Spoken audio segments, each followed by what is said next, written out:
Meu nome é Pastor Júnior, eu sou pastor do Ministério Apostólico Mundial. Eu não nasci em berço evangélico, eu tenho 9 anos de conversão, e em 9 anos de conversão Deus me fez um pastor, amém? Eu queria pedir para a menina do projetor, então, você pode colocar para mim o Pai Nosso que você colocou, por favor? Amados, eu queria chamar a atenção, eu não ia ministrar sobre isso, mas eu queria despertar a igreja. Eu vejo que a igreja evangélica, nós, enquanto cristãos, aprendemos a orar de várias formas e vários jeitos, e nós esquecemos da oração mais poderosa que existe, que foi dada pelo próprio Senhor Jesus. Eu quero fazer uma pergunta a vocês. O primeiro versículo diz assim, portanto nós oramos assim: Pai nosso que estás nos céus, santificado seja o teu nome.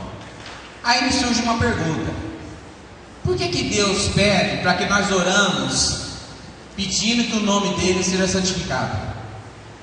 Vocês já se pensaram nisso? Vocês já se perguntaram por que foi colocado assim, Pai nosso que está no céu, santificado seja o teu nome? Vocês nunca fizeram essa pergunta? A Bíblia não fala que Deus é santo? É ou não é? Então por que ele pede, pastor, na oração do Pai Nosso, santificado seja o teu nome? Quem é santo por si só, precisa pedir para que nós oremos para que o nome dele seja santificado? O que vocês acham? Interessante isso aqui, né? Vocês nunca pensaram nisso, é ou não é? Mas eu vou responder. Um dia, quando eu estava orando a oração do Pai Nosso, essa questão me indagou. E eu comecei a questionar isso. E eu fui buscar uma resposta para isso. E a resposta que eu encontrei é fantástica. Está no livro de Ezequiel 36, que diz assim, eu santificarei o meu grande nome, que foi profanado entre as nações, o qual vocês profanaram diante das nações. E as nações saberão que eu sou o Senhor. Fantástico, né, amados? Vocês estão entendendo por que Jesus colocou na oração do Pai Nosso, santificado seja o teu nome? Porque nós hoje somos cristãos, nós representamos Cristo, mas entre ser chamado e viver essa verdade há uma linha muito longa, há uma realidade muito distante. E você vê lá atrás, Deus usou Ezequiel para falar isso, vocês vão ser chamados de cristãos, vocês vão me representar, vão ser embaixadores do meu reino, onde vocês estiverem, vocês vão manifestar a glória do reino de Deus. Porém, vocês também vão profanar, através das suas atitudes, através dos seus maus testemunhos, vocês também vão profanar o meu nome. Vocês estão entendendo, amados? E olha que coisa fantástica Ezequiel, né? Ele vai falar isso, olha só o que o Senhor está dizendo: eu santificarei o meu grande nome, que foi profanado entre as nações, a qual vocês profanaram no meio delas, e as nações saberão que eu sou o Senhor. Lá embaixo ele vai dizer assim, Ezequiel 36, capítulo 25, ele vai dizer assim, 28: então espalharei água pura sobre vós, e ficareis purificados de todas as vossas imundícies, de todos os vossos ídolos vos purificarei, e vos darei um coração novo, e porei dentro de vós um espírito novo, e tirarei o coração de pedra. Fantástico, né, amados? Eu queria chamar a atenção da igreja, que eu vejo que a igreja cristã, ela perece muito nisso. Nós abandonamos essa oração. Eu só dei uma entrada nela, eu ministro essa oração, pastor, eu daria horas aqui de ministração só para essa oração do Pai Nosso. Eu só dei uma entrada nela para vocês entenderem a grandeza dessa oração. Quando você fala assim para Deus, santificado seja o teu nome, o que nós estamos dizendo para Deus? Cumpra em mim Ezequiel 36. Asperge em mim água pura, troca meu coração de pedra e coloca um coração de carne. Amém, amados? Eu queria chamar a atenção dessa igreja para essa palavra. Eu queria chamar a atenção sua para que quando você for orar, não deixe de orar a oração do Pai Nosso. Essa oração que Jesus nos ensinou é a oração mais completa e eficaz que existe. Amém, amados? Amém? A igreja está aí ou não? Amém? Fala assim: eu sou a igreja de Cristo.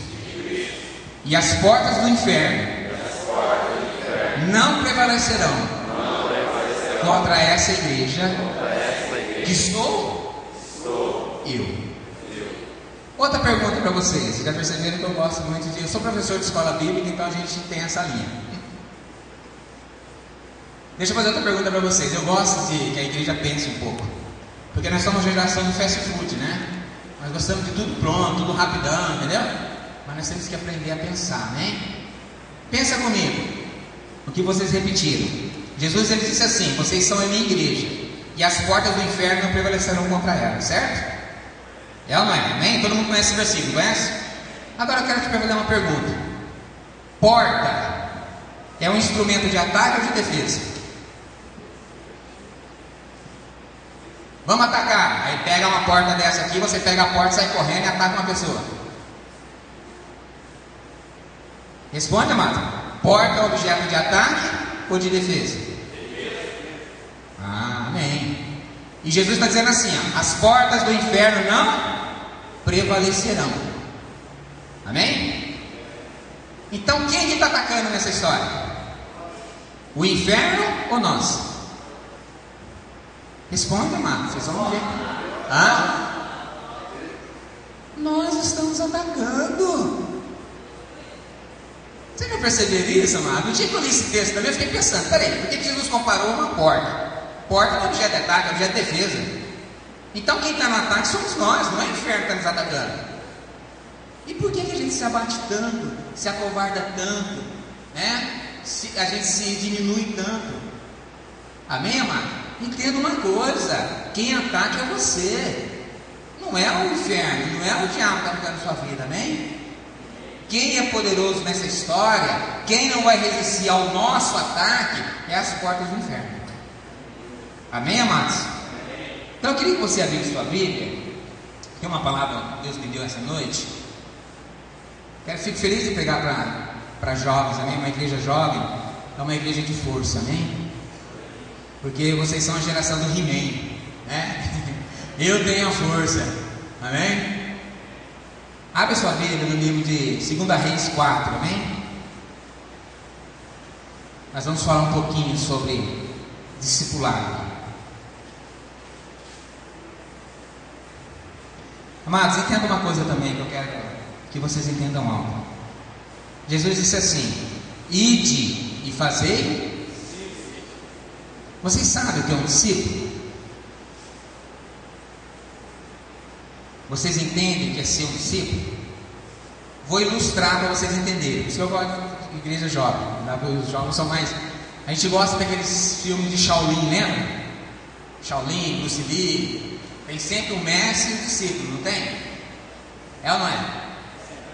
O mestre sempre ele tem o seu discípulo ali, que é tão bom quanto ele. Mas o mestre sempre tem uma carta na manga que ele não deu para o discípulo.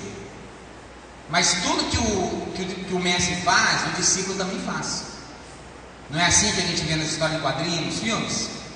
A gente fica impactado com esses filmes, efeito especial, eu amo. Nós somos a geração, né, movida por essas visões, essas imagens. E a gente se apaixonou por isso. A Bíblia, amado, é o mesmo legado, é a mesma história, só que aquilo lá é ficção. Isso aqui é realidade. Jesus está dizendo assim, ó: se você for meu discípulo, você vai fazer o que eu fiz, e vai fazer ainda maior do que eu fiz. O legado do discípulo é maior que o mestre.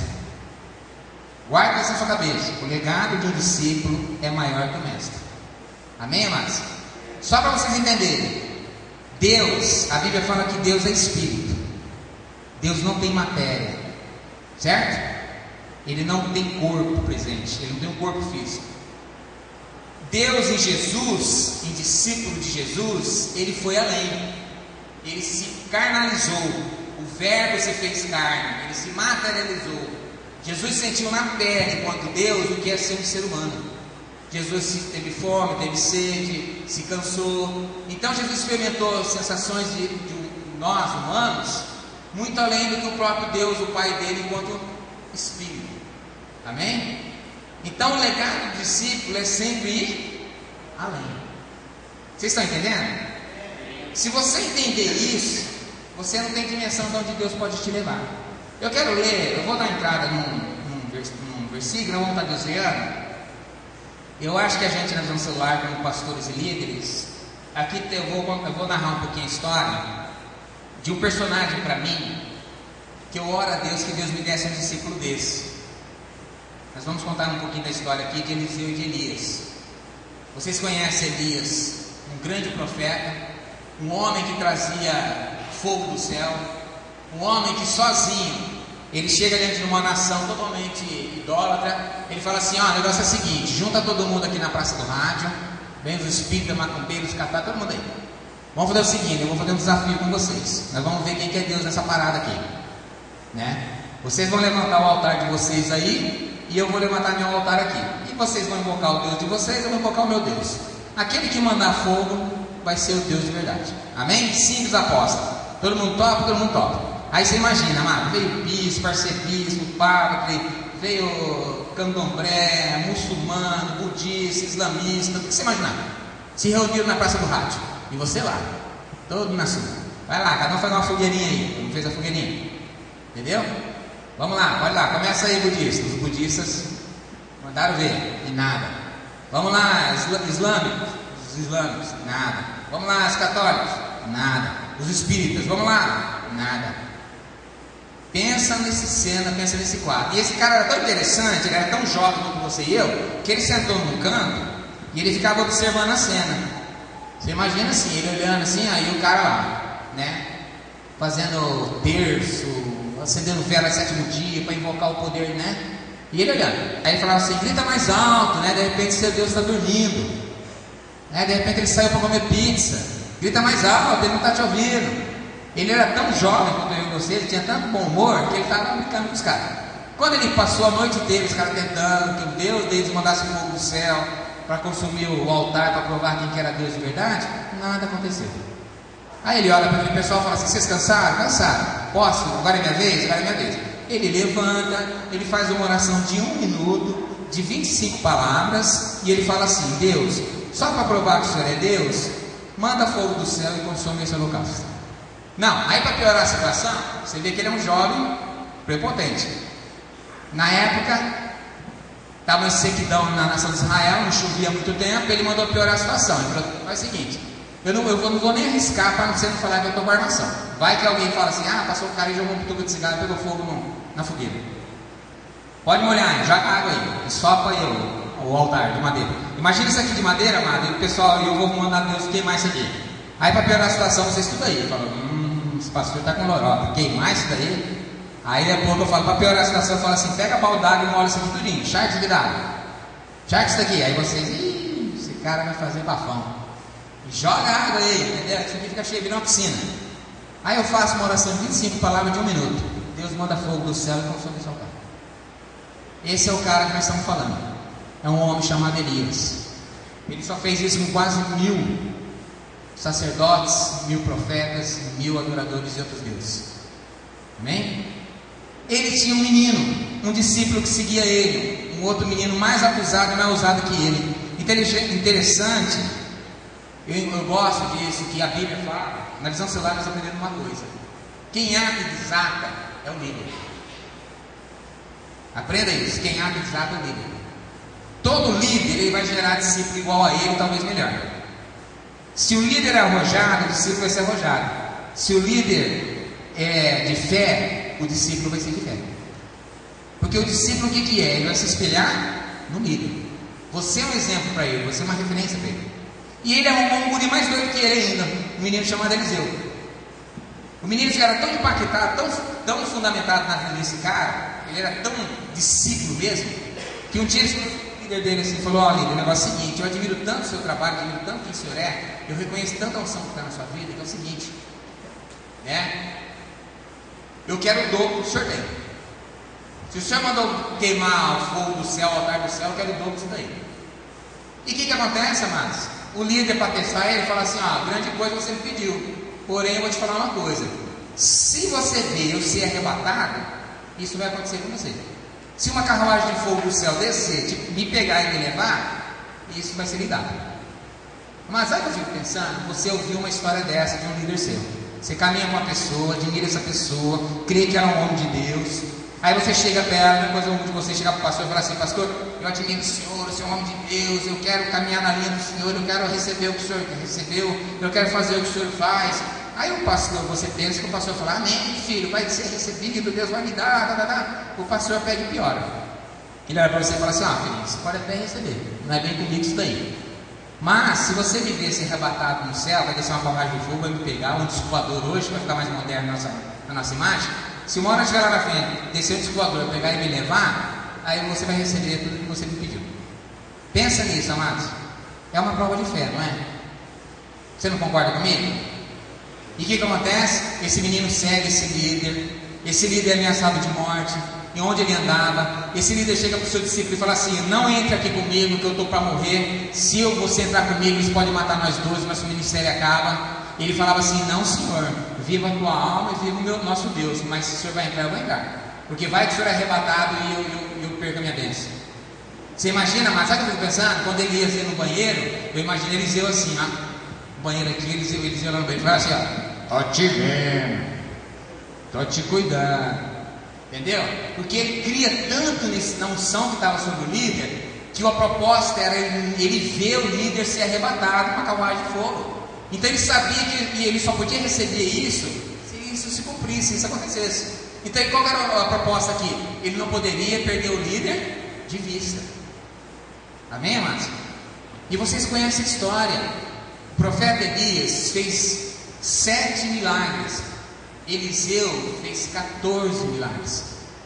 Como ele pediu porção dobrada, Deus lhe deu porção dobrada. Tudo que o mestre dele fez, ele fez em porção dobrada. Amém, amados? Quem que não quer aqui fazer as coisas nesse nível, é ou não é? Nós buscamos a Deus entre outras coisas também, para que Deus se manifeste na vida da gente, é ou não é? Quem de nós aqui não quer orar por um aleijado ele se levantar? Quem de nós aqui não quer orar por um cego e ele ver? Quem de nós aqui não quer orar por um surdo e ele não ouvir? Todos nós queremos. É ou não é? Porque nós admiramos os homens de Deus que fazem isso. Só que é o nosso problema, amado, que tudo isso passa por um princípio que nós não entendemos ainda. A Bíblia fala que maior é o que? Vamos lá, amados. A Bíblia fala que o maior é aquele que serve. A Bíblia, amado, tem uma regra. Caminhar em Deus tem uma lei. Tem um segredo aqui. É o servir. Você foi chamado para servir. Repete comigo. Eu fui chamado para servir. Aí eu sei que na cabeça de você o diabo está mandando uma seta. Você vai dizer: pastor, eu fui chamado para servir a Deus. Certo? Tá. Mas como que a gente serve a Deus se a gente nunca viu Deus? Como que você serve alguém que você nunca viu?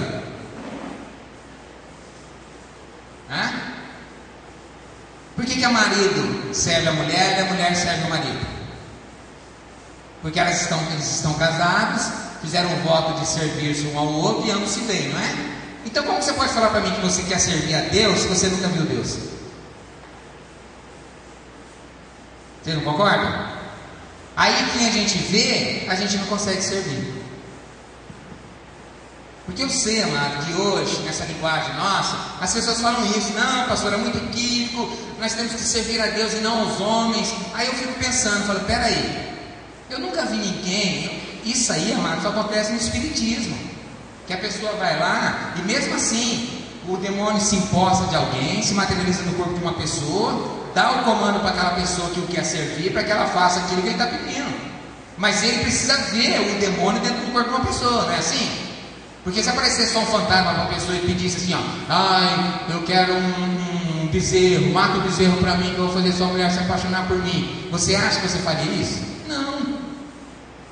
Você vê que até o diabo trabalha com a vista. No centro de macumba, o que acontece? O cara fica lá invocando o demônio, ele vem. Aí ele fala para o cara: você quer mudar de vida, quer enriquecer? Mata um cordeiro para mim. Aí o cara ouve aquela voz do demônio dentro de um corpo materializado de uma pessoa, ele vai lá, compra um bezerro caro, mata em sacrifício o altar, para receber aquilo que ele quer. Você não concorda comigo que é assim que funciona? Em Deus não é diferente, irmãos. Em Deus não é diferente. Onde está Deus? Onde está Deus na pessoa que você deve servir? No teu próximo e na tua liderança. Entenderam? Guarda isso. Onde está Deus na sua vida? No teu próximo e na tua liderança. Por quê, pastor? Por que nós temos líderes? Porque a Bíblia fala que Deus nos daria pastores que nos apacentassem. O que é apacentar, amado? É crescer sob responsabilidade. Um homem que não é apacentado, um homem que não é supervisionado, um ser humano que não é supervisionado por outra pessoa, ele cresce sem responsabilidades. Todos nós precisamos de ser supervisionados, seja pelos nossos pais, pelo nosso esposo, pela nossa mulher. Amém? Então Deus te deu um líder na visão espiritual para que você cresça na mesma linha, conforme te deu teu pai para cuidar da sua vida pessoal, da sua vida humana, da sua vida social, da sua vida emocional. Deus te deu um líder para que faça você crescer na sua vida espiritual. Então não é o homem, é o Espírito de Deus que habita e vai falar com você através da vida desse homem. Tem uma passagem que eu amo muito, está no livro de Samuel. Quando Samuel é levantado como profeta, ele está na casa do pastor chamado Eli, e ele vai deitar para dormir, e Deus fala assim com ele: Samuel. Aí ele levanta, ele acorda assustado. A Bíblia fala que ele vai lá no quarto do líder. Aí ele chega lá e fala: pastor, o senhor me chamou? Aí o pastor falou assim: não, filho, não chamei você não, estou dormindo. Volta para o quarto, vai dormir. Isso é hora de encher o saco dos outros? Aí lá vai o guri de novo. Aí ele deita lá. Aí daqui a pouco ele ouve de novo: Samuel. Imagina se acordar com alguém te chamando assim. Aí ele levanta no quarto dele, corre lá no quarto do pastor de novo e fala assim: pastor, o senhor me chamou? Eu imagino o pastor da brava. Não, filho, não chamei. São 3 horas da manhã, eu chamar você para quê? Volta lá pro teu quarto. Aí ele volta. Aí ele deita de novo. Aí ele está dormindo, lá vem a voz: Samuel. Ele levanta, vai lá no pastor. Aí o pastor, Deus tem que dar um discernimento pro cara, senão ele ia acabar batendo no discípulo. Ele fala: não chamei você, santo, mas já entendi. Quando essa voz chamar você de novo, fala assim: eis-me aqui, Senhor. Vocês conhecem essa passagem, conhecem? Todos conhecem, amém? Tá. Outra pergunta então que vocês nunca se perguntaram: por que quando Deus chamava Samuel, ele ia no pastor? Respondam para mim. Vamos supor assim, ó, imagina a cena, você está dormindo. Aí eu não sei o nome de alguém aqui, Paulo, João, sei lá, você está dormindo. Aí de repente você escuta assim: ó, João. Aí você levanta e vem para a igreja. Aí você levanta, pega o celular e liga. Fala: pastor, o senhor me chamou? Aí o pastor: não, filho, vai dormir. Aí você dorme. Daqui a pouco de novo: João. Aí você pega o celular: pastor, o senhor não me chamou? O senhor ligou para mim? Não, filho, vai dormir. Então a pergunta é: por que Samuel, quando Deus falou com ele 3 vezes, ele se reportou ao pastor? Ele foi ao líder. Por que, amados? Já pensaram nisso? Porque a gente tem assim, ó: eu quero que Deus fale comigo. Aí a gente imagina assim, que a gente vai ouvir uma voz diferente falando com você, tipo assim: João, eu sou Deus, presta atenção no que eu vou te falar. Né? A gente pensa assim, numa outra voz, na voz de Deus falando com a gente. Mas quem eu quero chamar a sua atenção? Samuel, quando Deus falava com ele se levantava e ia até o líder, porque ele identificou na voz do líder a voz de Deus. A voz emitida, a voz sonora, o nome dele chamado por Deus era o tom de voz da voz do líder. Fantástico isso, né, amados? Vocês nunca pensaram nisso, né? Viu como a gente tem que pensar melhor na Bíblia? Vocês têm que aprender, amado, a ser uma geração que pensa, que questiona, que pergunta. A Bíblia é cheia de lacuninhas, que você tem que se indagar por que está acontecendo assim. Vocês estão entendendo? Interessante isso. Quando eu li essa passagem, eu também fiquei pensando, por que ele falava, ele foi para o líder? Aí eu fiquei pensando, então Deus falou na voz do pastor dele, porque ele ia para o pastor. Então o que Deus queria nos ensinar com essa passagem? Que a voz de Deus é a voz do líder. Que a voz de Deus para a sua vida é a voz do seu pastor, amado. Como nós temos dificuldade de aprendermos isso? Como nós temos dificuldade de compreendermos isso? A gente tem, sabe, amado, o diabo, quando não pode distorcer, ele desfoca. É que nem aquela milagre que Jesus faz. No dia que Jesus cura um cara, ele vem um cego para ele passa a mão no olho do cara. O cara fala assim: eu quero ser curado. Ele fala: tá bom, vou te curar. Ele passa a mão no olho do cara. Aí eu olho para o cara: e aí, tá curado? Aí o cara fala assim: não estou muito não. Eu estou vendo os homens na forma de árvore. Aí Jesus fala assim: aí, o diabo desfocou o milagre. Aí Jesus vai lá de novo, passa a mão de novo na vista do cara. Aí ele fala assim: agora eu estou vendo os homens. Vocês estão entendendo? Vocês já viram essa passagem? Desse cego? Jesus cura ele a primeira vez da cegueira. Ele não enxerga os homens como homens, ele vê os homens como árvore. Aí depois o cego vai para ele assim: não, eu não estou vendo um homem como homem, eu estou vendo um homem como árvore. Jesus tem que pegar e entrar de novo e fazer o milagre de novo. Ele passa a mão de novo e fala assim: então veja agora. Agora que você está vendo? Não, agora eu estou vendo o homem como homem. Por quê? O que essa passagem nos ensina também? Que o diabo, ele desfoca o poder do milagre. Por isso que o apóstolo Paulo diz assim, que nós devemos orar e pedir discernimento a Deus, porque nem tudo que a gente pensa que é de Deus. Amém, amados? Mas eu quero que vocês entendam, amados, que nós somos chamados num princípio de discipulado. De ser discípulo é obedecer, é fazer o que o seu líder faz.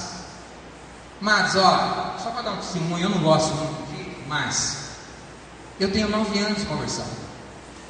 Eu nunca nasci numa igreja evangélica. Entendeu? Eu respondo, para vocês entenderem, 27 processos. Eu fui chefe de gangue do bairro que eu morava na época, uma das vezes mais violentas do de Santa Amaro, em Campo Grande. Deus fez isso na minha vida em 9 anos. Eu fui receber um prêmio da mão do governador, que eu sentei do lado do presidente das Assembleias de Deus do Mato Grosso do Sul, um velhinho de quase 70 anos. E ele olhou para mim assim e falou assim: o senhor é pastor? Eu falei: sou. Aí ele falou: tá, amém. Então você vê o privilégio que o discipulado faz. Um homem que levou a vida toda, 70 anos, para receber da mão do governador um prêmio de ser pastor, pastor de honra do estado. Eu com 9 anos, 3 anos só de pastorado, 2 anos e meio de pastorado, recebi o mesmo prêmio. Por que isso? Porque eu entendi o princípio da obediência. Eu entendi o princípio da honra. Eu entendi o princípio de valorizar as pessoas que me fizeram ser quem eu sou. Eu não era ninguém, hoje eu sou alguém. Deus usou alguém para fazer isso na minha vida. Usou meu líder. Então como que eu não posso honrar a vida desse homem? Como que eu não posso honrar a vida dele? Obedecendo ele, seguindo ele, ajudando ele, colaborando com ele, respeitando ele. Vocês estão entendendo, amados? A gente fala de tanto amor dentro da igreja, amados, mas sabe o que eu fico pensando? A gente não sabe o que é amar. Nós não aprendemos isso ainda. Você quer ver assim, eu sei muita gente cobra os pastores assim: pastor, vamos fazer uma campanha de agasalho para a gente ofertar para quem não precisa. Aí tá, explicou o pastor, até o pastor fazer. Vamos fazer, tá bom. Aí você pensa que você está fazendo um gesto de amor, você está agradando a Deus. Porque quando você faz uma campanha de agasalho, o que a gente faz? A gente vai lá, volta na nossa casa e fala assim: oba, vou me livrar daquele guarda-roupa velho que eu tenho. É ou não é? Você pega a calça velha sua, você pega a cueca desbeiçada, meia de um pé, outra de outra, camisa furada, e traz para dar para os outros. E acha, a gente acha que está servindo a Deus, que estamos fazendo bem. A Bíblia fala assim: amar o teu próximo como a ti mesmo. Eu fico pensando assim: se você está se livrando de algo que não serve para você, como que você está dando para alguém? Interessante esse amor nosso, né, pastor? Você já pensaram nisso? A gente não pensa assim, né? A gente já campanha do agasalho, quer mandar coisas para as pessoas que estão lá na enchente lá, para se livrar das nossas coisas velhas, para aproveitar a desculpa e mandar aquela roupa velha fora. e acha que está agradando a Deus, e acha que a gente ama. Eu acho interessante essa nossa linha. É a mesma coisa assim, ó, isso é muito para os homens. Quem tem carro aqui? Quem é homem que tem carro? Homem é assim, você já percebeu? A gente vai trocar o óleo do carro. Aí chega num posto de gasolina. Trocar o óleo do carro. Aí o cara fala assim: eu tenho um óleo próprio do carro do senhor e tenho um óleo mais baratinho. Aí você fala: meu carro colocaram baratinho. Põe no óleo melhor. Meu carro tem colocado melhor. Põe no óleo melhor. 70 conto. Aí você está vindo para casa, sua mulher te liga: amor, acabou o óleo.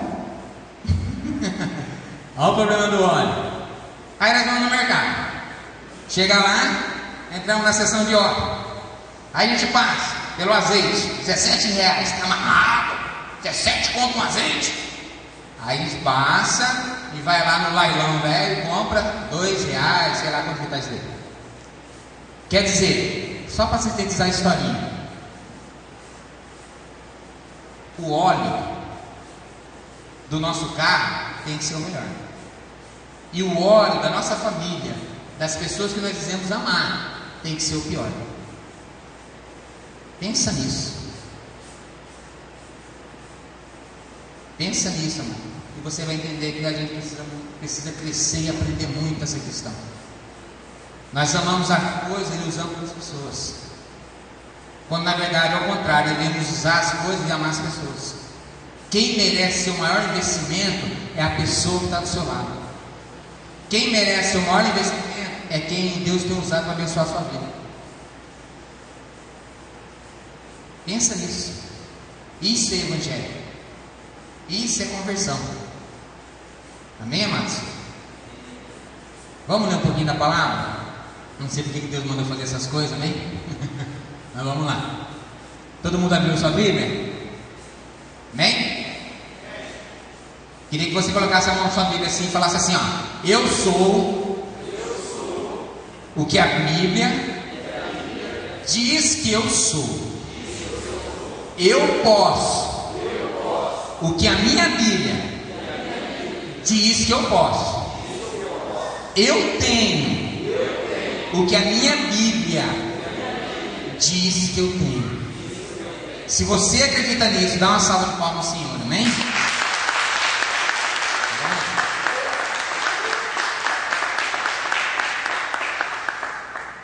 Eu quero ler um capítulo com vocês.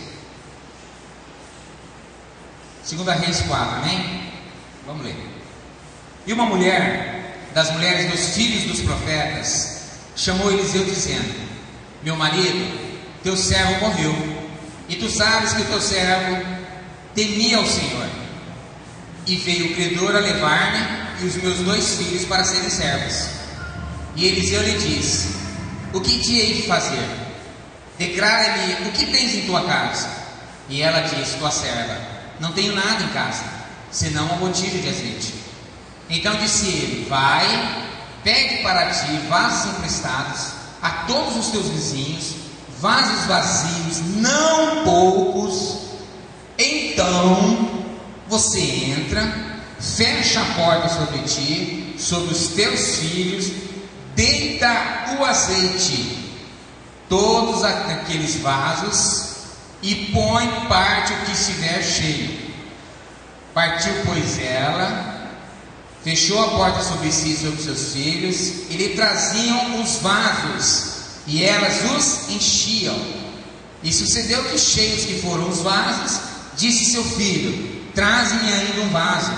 Porém ele lhe disse: não há mais vaso nenhum. Então o azeite parou. Diga assim: o azeite parou. Então veio ela fazer saber o homem de Deus, e disse ele: vai, vende o azeite, paga a tua dívida, e tu e teus filhos vivei do resto. Amém, amados?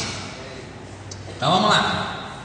Primeiro versículo diz assim: e uma mulher das mulheres dos filhos dos profetas clamou a Eliseu dizendo: meu marido teu servo morreu, e tu sabes que teu servo temia o Senhor, e veio o credor levar os meus 2 filhos para serem servos. Mas a personagem dessa história, essa mulher, ela era uma cristã, ela era uma discípula, Ela era filha de pastor. E ela se encontrava numa situação deprimente. Por quê? Ela estava tão endividada, tão falida, que os credores iam vir para requisitar os filhos dela. Eu quero chamar a sua atenção, amados, que nós estamos falando aqui de uma personagem que se identifica muito com a gente. Por quê, pastor?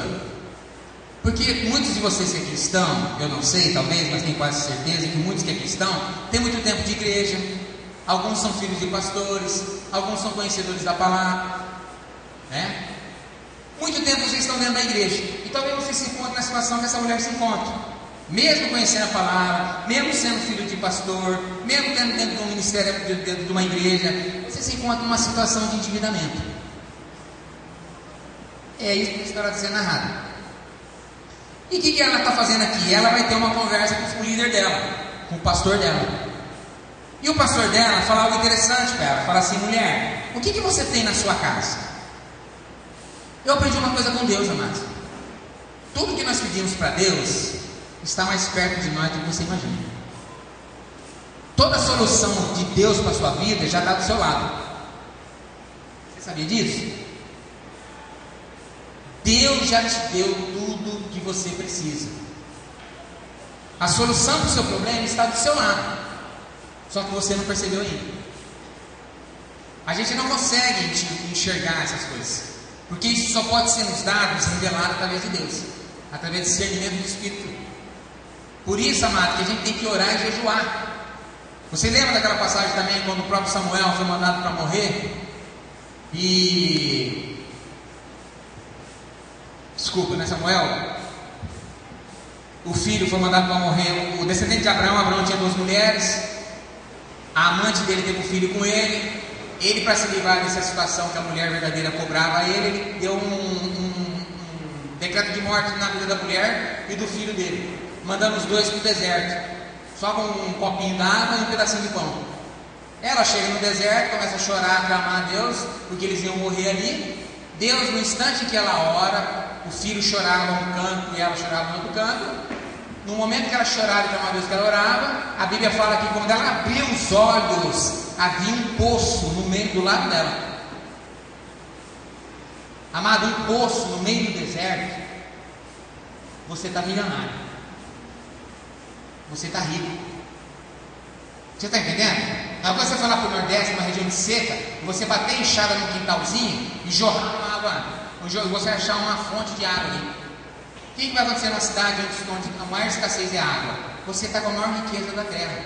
Você automaticamente vai vender essa água e vai se enriquecer. Essa mulher, o poço estava do lado dela. Quando ela orou, clamou e chorou, Deus abriu os olhos dela. E a Bíblia fala que ela viu o poço do lado dela. E até hoje diz as Escrituras que a família, a descendência dessa mulher é uma nação rica e poderosa. É a terra lá do lado da Arábia Saudita, onde se tem muito petróleo. Aí você vai entender aquele versículo de Deus que ele diz assim: eu revelarei a vocês tesouros escondidos e riquezas encobertas. Então tudo que nós precisamos está ao nosso lado, está ao nosso derredor. Só que para a necessidade de nós termos essa revelação de Deus. Essa mulher, ela vai diante do líder dela e pergunta: ó, você está vendo, eu sou da igreja, filho de pastor, e estou passando uma dificuldade, estou quase morto, estou quase levando meus filhos para pagar dívida. Aí ele falou assim para ela: o que você tem na sua casa? Ele está perguntando assim para ela: o que você tem em mãos? O que você percebe que você tem que possa resolver com essa situação? A resposta dela é interessante. Ela fala assim: eu não tenho nada. E às vezes, amados, nós estamos caminhando dentro da igreja e nessa situação nós estamos clamando a Deus: Deus me ajuda, Deus me ajuda, eu não tenho nada. Aí Deus fala assim: você não tem nada? Presta atenção, será que você não tem nada? O que você tem em casa? O que representa a palavra casa na Bíblia? É a igreja. O que Deus está dizendo? Eu já te dei você tem algo na sua casa. Você tem uma igreja. Você tem um líder, você tem um pastor, você tem alguém. Sabe qual é o nosso problema? A gente não reconheceu a unção que está na vida das pessoas que estão sobre nós. Interessante aquela passagem de Jesus e Pedro. Olha, eu quero que vocês entendam uma coisa, ó, uma pergunta que você deve se fazer: por que Judas se suicidou e Pedro não? Já se perguntaram? Pedro negou Jesus 3 vezes, certo? Para os judeus, é um dos piores pecados que existe. Você, como que eu falo assim, negar alguém, principalmente um líder, um rabi, um homem que na nação Israel era considerado um homem santo. Pedro cometeu tão grave heresia que ele ia ser descomunado, discriminado, descomunado por resto da vida. E com certeza Pedro ia se matar, porque ele sabia disso. Judas vai lá e também traz Jesus, e Judas se mata e Pedro não. Aí eu pergunto para a igreja, por que Pedro não se matou? Já se perguntaram? Hã? Porque um é mais fraco de espírito que o outro, pastor? Não, amado, porque um tinha cobertura espiritual, o outro não tinha. No livro de Lucas, você vai ver Jesus falando assim: Pedro, o negócio é o seguinte, ó, o diabo quis sarandear por você, mas eu orei por você. Essa é a diferença, irmãozinho. Pedro tinha oração, tinha uma cobertura de líder, tinha uma pessoa que se preocupava por ele. Deixa eu te fazer uma coisa, presta atenção em mim, ó. Muita coisa pior aconteceu na sua vida, ainda porque tem um pastor que ora por você. Guarda isso na sua vida. Se você acha que você está ruim, você acha que você está pior. Porque o diabo não vem para quebrar a sua moto, não, irmãozinho. Para te tirar de um emprego. Ele sabe fazer 3 coisas: matar, roubar e destruir. Eu nunca vi coisa pior do que essas 3. Ele vem para matar. Você sabe o que é matar? Ele trabalha todo dia, 24 horas do dia, para matar a minha vida e a sua vida. Ele não quer te aleijar, não quer te pegar, te machucar, te causar uma feridinha e te derrubar, não. Ele quer te matar, ele quer te roubar e ele quer te destruir. Muitos de nós já estamos nessa fase, roubados, destruídos, mas ainda não estamos mortos. Você só não entrou na linha da morte porque tem um pastor que ora. Jesus provou isso, ele falou assim: eu orei por você. Você não vê Jesus falar isso para Judas. Judas não tinha cobertura espiritual no momento em que ele caiu do vacilo. Ele não resistiu ao que ele fez, ele foi lá e suicidou. Pela oração que Jesus tinha feito para o seu discípulo Pedro, que era sempre honesto e sincero ao lado dele, ele foi poupado da morte. Ele não entrou no estado de loucura, de tirar sua própria vida, porque ele tentou fazer isso. Porque a Bíblia fala que quando ele desperta do que ele fez, ele chora amargamente. Tanto que quando o anjo aparece para ele, lá no livro de Atos dos Apóstolos, para que os apóstolos subissem para Jerusalém e esperassem o derramar do Espírito Santo, o anjo desce no meio dos 10, dos 11, e fala assim: ó, vocês vão subir para Jerusalém agora e vão esperar o derramamento do Espírito Santo. Aí ele reporta, ele vira para o canto, porque a Bíblia fala que Pedro não estava no meio deles. Pedro devia estar tirado num canto assim.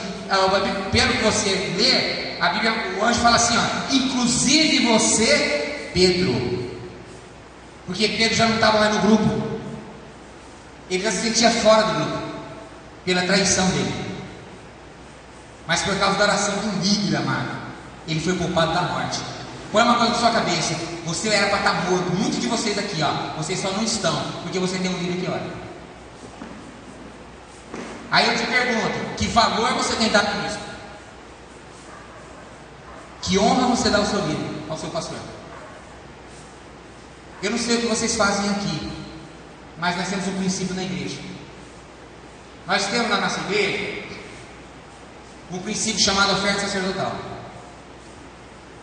O que é oferta sacerdotal, pastor? É o seguinte: você ganha R$1.000 por mês. Você pega R$1.000 e divide por 30. Você vai achar quanto você ganha por dia. Vai dar R$33. Você vai pegar um dia trabalhado da sua vida e vai dar na mão do sacerdote. Aí eu quero te fazer uma pergunta: o seu pastor não vale R$33?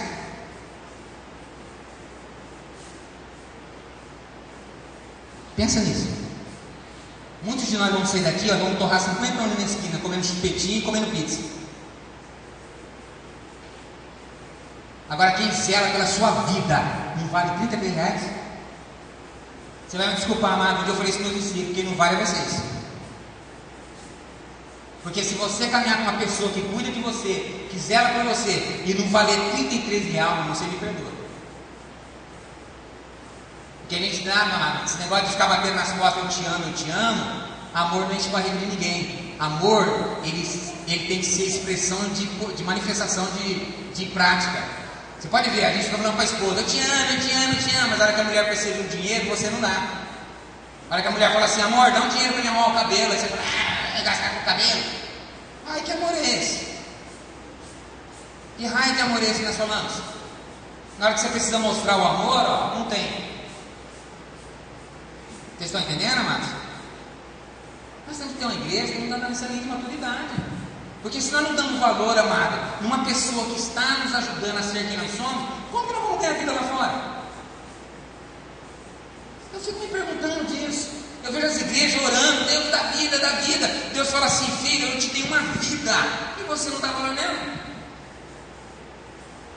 Você não cuida da vida que eu te dei, você não zela pelo pastor que eu te dei. Quando de algum de vocês aqui foi perguntar para o pastor, perguntou assim, pastor, o senhor está precisando de alguma coisa? Posso ajudar o senhor em alguma coisa? Posso servir o senhor em alguma coisa? Eu não vou só falar de líder não, do seu pai, da sua mãe. Vocês são jovens. Sabe por que nós somos uma geração fracassada? Jovens fracassados? Porque o princípio de sucesso na vida e prosperidade do jovem, de todo filho, passa pelos pais. A Bíblia é bem fácil e clara nisso. Honra teu pai e tua mãe, e você vai ter sucesso na vida. Aí você está aí, ó, ralando para fazer faculdade, trabalhando de sol e de noite, e não vai ter sucesso, filhão. Você vai ralar à toa, vai sofrer, porque seu pai e sua mãe estão desonrados. Deus é verdadeiro, irmão. Você é inteligente, inverte o caminho. Vai lá e faz o trabalho do seu pai e sua mãe, honra teu pai e tua mãe. Você vê o que Deus vai fazer na sua vida. Ou Deus é mentiroso, amado, ou nós somos Deus. Nós cremos mais do que nós fazemos, do que a palavra nos ensina. Você não concorda comigo? É ou não é? A gente aprende, ouve a Bíblia falar, mas a gente não faz. A gente quer fazer o que a gente quer fazer. O meu jeito, pastor, está certo, o meu jeito vai funcionar, o meu jeito é melhor que Deus. Vocês estão entendendo? Aí você vê, está numa geração cansada, sem sucesso, jovens morrendo com batida de carro, baleado, tudo desonra de pai e mãe. Igreja doente, falida, desonra líder, desonra pastor, que é teu pai e tua mãe espiritual, filhão. O seu caminho de sucesso espiritual passa na mão do líder. Quer ter sucesso aqui dentro? Honra pai e mãe espiritual. Honra pai e mãe, Deus disse, e eu vou te dar sucesso e longo dia na vida. Por que muitos discípulos morrem dentro da igreja? Não ficam muito tempo, porque são de desonra. Porque Deus, quando lhe promete, quando você honra, você tem sucesso e longo dia. Quando você desonra, você curta seu tempo, você não vai parar em igreja nenhuma, você vai andar de igreja em igreja. Vocês estão entendendo? E você nunca vai ter sucesso. Muitos estão vindo de outras igrejas, eu não sei como é que está a história aqui. Nossa igreja é cheia de ex-igrejas, de desigrejados, eu chamo isso. Pessoas de desonra, vai vendo de igreja, já era para ser pastor, já era para ser líder, já era para ser diácono, sei lá o que é, já era para ser um monte de coisa. Amados, hoje eu sou líder de célula, de pessoas que estão dentro da nossa igreja, já faz 14 anos. Eu ministro pessoas, tem pessoas dentro da nossa igreja, que hoje não são nem pastor. Eu com 9 anos me tornei pastor. E mais uma, eu sou o único pastor chamado para trabalhar tempo integral dentro da igreja. Nós temos 24 pastores, porque os 12 das mulheres e 12 dos homens são pastores. O apóstolo pegou, foi para Israel, voltou e falou assim: eu vou chamar um de vocês para trabalhar comigo na igreja. E ele me chamou. Eu larguei meu trabalho secular para trabalhar na igreja. Faz 3 anos que eu estou lá. Porque eu entendi esse caminho, irmãos. As pessoas me perguntam: pastor, qual é o seu sucesso? Eu falei: cara, não tem sucesso, tem obediência. Não tem segredo, amado. Ou você crê ou você não crê, ou você obedece ou você não obedece. Eu entendi isso. Vocês estão entendendo? Amém, amém? Amém. Guarda isso no seu coração, amado. Não é Deus, amado. Entenda uma coisa, ó. Deus escolheu todo mundo aqui. Ele fez a parte dele. Agora o resto, amado, é com cada um de nós. Pastor, só querendo dizer, pega os 12 apóstolos. Ele escolheu os 12. Um suicidou. Todos os outros 10 tiveram mortes bizarras.